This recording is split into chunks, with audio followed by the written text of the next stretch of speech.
Dans cet épisode de Physique en bref, on va se pencher sur un problème qu'on rencontre souvent l'hiver. Imaginons que notre professeur de physique décide d'aller marcher au parc avec sa fille en la tirant dans son traîneau. Il doit tirer avec une certaine force sur la corde pour pouvoir avancer à vitesse constante.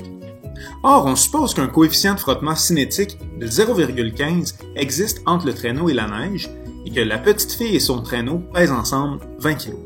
En raison de la longueur de la corde, le professeur va tirer avec un angle de 40 degrés.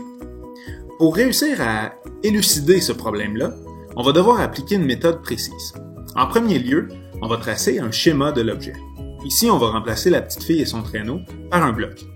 Ensuite, on va dessiner les 4 forces qui s'appliquent sur notre petite fille et son traîneau, c'est-à-dire la tension dans la corde, le poids, la normale et la force de frottement cinétique.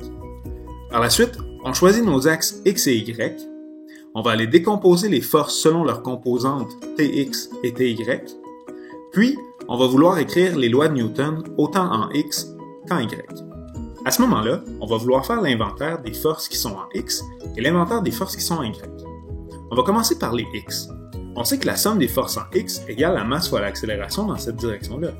Mais comme on va à vitesse constante, l'accélération est nulle. Donc Tx moins la force de frottement vaut 0. T cos de 40 moins μc fois la normale vaut 0, ce qui nous permet d'isoler la normale. On veut isoler la normale parce que c'est une force en Y, et la somme des forces en Y est aussi égale à 0.